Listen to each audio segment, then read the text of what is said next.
CM Revanth Reddy ఎట్టకేలకు మొద్దు నిద్ర వదిలాడు. హైదరాబాద్ నగరంలో భారీ వర్షాలు, వరదల నేపథ్యంలో ప్రజల నుంచి వచ్చిన విమర్శలతో కాలు కదిపారు. రేవంత్ తీరును సోషల్ మీడియా మొత్తం కూడా ఎండగట్టడంతో డ్యామేజ్ కంట్రోల్ కు బల్కంపేటలోని వరద ప్రభావిత ప్రాంతాలను ఆకస్మికంగా సందర్శించారు. హైడ్రా కమిషనర్ రంగనాథ్తో కలిసి లోతట్టు ప్రాంత ప్రజల సమస్యలు అడిగి తెలుసుకున్నారు.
ఇక ఇదే అంశంపై మరింత సమాచారం మా ప్రతినిధి కిరణ్ అందిస్తారు. కిరణ్, ఇప్పటికే సీఎం రేవంత్ రెడ్డి ఉన్నటువంటి వరద ముంపు ప్రాంతాలు ఏవైతే ఉన్నాయో అక్కడ పర్యటిస్తున్నారు. ఎట్టకేలకు తాను మొద్దు నిద్ర వీడినటువంటి పరిస్థితులు మనకు కనిపిస్తా ఉన్నాయి. ఏదైతే గత వారం 10 రోజులుగా కురుస్తున్నటువంటి వర్షాలకు లోతట్టు ప్రాంతాలన్నీ కూడా జలమయమవుతున్నాయి. కనీసం ఆ ప్రాంతాల్లో కనీసం అధికారులు కావచ్చు, లేదంటే ముఖ్యమంత్రి కావచ్చు, ఉన్నటువంటి స్థానిక ఇన్ఛార్జ్ మంత్రులు కూడా కనీసం పర్యటించినటువంటి దాఖలాలు కనిపించట్లేదు. ఏదైతే గత 2-3 రోజుల నుంచి కూడా టీ న్యూస్ లో మనం పెద్ద ఎత్తున వార్తలు కూడా కవరేజ్ చేశాము. అక్కడ ఉన్నటువంటి పరిస్థితులను కూడా చెప్పేటువంటి ప్రయత్నం చేశాము. మొద్దు నిద్ర వీడినటువంటి సీఎం రేవంత్ రెడ్డి కాసేపటి క్రితమే ఏదైతే బల్కంపేటతో పాటు అమీర్పేట, అంతేకాకుండా బేగంపేట, సికింద్రాబాద్ ఏరియాలో కూడా తాను పర్యటించారు. అక్కడ ఉన్నటువంటి పరిస్థితిని అడిగి తెలుసుకుంటున్నటువంటి సందర్భం కనిపిస్తుంది. గత వారం రోజుల నుంచి కురుస్తున్నటువంటి వర్షాల నేపథ్యంలో ఎక్కడికక్కడ ఉన్నటువంటి ఎవరైతే ఆ ప్రాంతాలు ఉన్నాయో ఆ ప్రాంతాల్లో కూడా భారీ ఎత్తున వరద వచ్చి చేరుతుంది.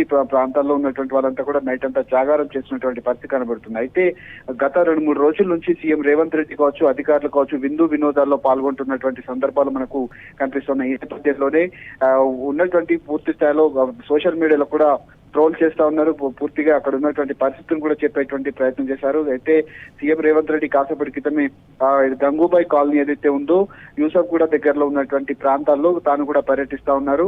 అక్కడ పెద్ద ఎత్తున వరద వచ్చి ఇళ్లలోకి నీళ్లు చేరడంతో నైట్ అంతా జాగారం చేశారు. కనీసం తిండి తినేటువంటి పరిస్థితి కూడా లేదు. ప్రతి ఏడాది అక్కడ కొంత విపత్కర పరిస్థితులు ఏర్పడ్డాయి కాబట్టి అక్కడ ఉన్నటువంటి అధికారులకు కొంత సూచనలు చేసినట్టుగా తెలుస్తుంది. ఈ నేపథ్యంలో గత 2-3 రోజుల నుంచి కూడా టీ న్యూస్ ఏదైతే ఉన్నటువంటి పరిస్థితులు, అక్కడ ఉన్నటువంటి పరిస్థితులను కూడా మనం గ్రౌండ్ లెవెల్లో తిరగడం జరిగింది. కనీసం హైడ్రా అధికారులు కావచ్చు, జిహెచ్ఎంసీ అధికారులు కావచ్చు, ఎక్కడ కూడా కనీసం పట్టించుకున్నటువంటి దాఖలాలు అయితే కనిపించట్లేదు.